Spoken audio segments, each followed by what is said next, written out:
শুভ সকাল আমার প্রিয় বন্ধুরা, আশা করছি তোমরা যে যেখানে আছো সকলেই ভালো আছো, সুস্থ আছো। বঙ্গাইগাঁও জেলার থেকে আমি মাম্পি তোমাদের সকলকে জানাই আমার ব্লগ চ্যানেলে অনেক অনেক স্বাগত, অনেক অনেক ভালোবাসা। এখন বাজে ভোর 5টা, আমি ভোর 4টায় উঠে পড়েছি। সকালের বাসি কাজবাজ ছেড়ে সব জোগাড়জান্তি করতে করতে কিন্তু আমার ভোর 5টা বেজে গেল। তো দেখো বাড়ির পাশেই বাবার বাড়ি, তো তার জন্য কিন্তু রাত্রে আমি ফুল তুলি নেই। ভাবছি যে সকালে উঠেই যার সময় তরতাজা ফুল নিয়ে বাবার চরণে দেব। তো তার জন্যই কিন্তু দেখো বাবার বাড়ি ঢুকে পড়লাম আর ফুল নিয়ে নিচ্ছে। আর এদিকে ভাই বোর মন খারাপ, ভাই বোর যেতে পারবো না, ওর একটা প্রবলেম আছে, তার জন্য আমাকে এবছর একাই যেতে হচ্ছে। তবে আছে আমার হাজব্যান্ড যাবে, ছেলে যাবে, একা তো না। তবুও মানে ভাই বউ যায় বান্ধবীর মতো, ভালো লাগে।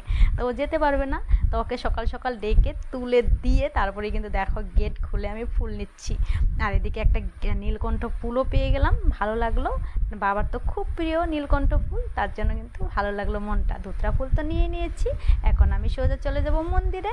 আর অনেকটাই বেলা হয়ে গেছে, ভোর 5টা মানে অনেকটাই রৌদ্র। তো ফাইনালি চলে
বসেছে, আর আমি আসবো আসবো করে আসাই হয় না। তাই কি আর করবো, যখন জল ঢালতে আসছি, জল ঢালা হয়ে গেছে বাবার মধ্যে, তো একটু ভাবলাম যে ঘুরে নেই। রোজ ভাবি আসবো আসবো, এত গরমে কি মেলা ঘোরা যায় বলো? মন্দির আর মেলা কিন্তু একসঙ্গেই হচ্ছে। তো ভাবলাম যে আজকে আসছি যখন একটু ঘুরেই যাই, এক পাক দিয়েই যাই, তবুও ভালো লাগে, লোকজন নাই অনেকটাই, আমার কিন্তু ভালো লাগলো ঘুরে। আর বন্ধুরা, আমার ভিডিও দেখে যদি ভালো লাগে তোমাদের, তো আমার পাশে থেকো, সাথে থেকো, সাপোর্ট করো। আমার ভিডিও দেখে ভালো লাগলে লাইক কমেন্ট সাবস্ক্রাইব করে দিও। বাবা মহাদেব যেন সবাইকেই ভালো রাখে, সুস্থ রাখে। আজকের মতো ভিডিওটা এখানে রাখছি। সবাই ভালো থেকো, সুস্থ থেকো, টাটা, বাই।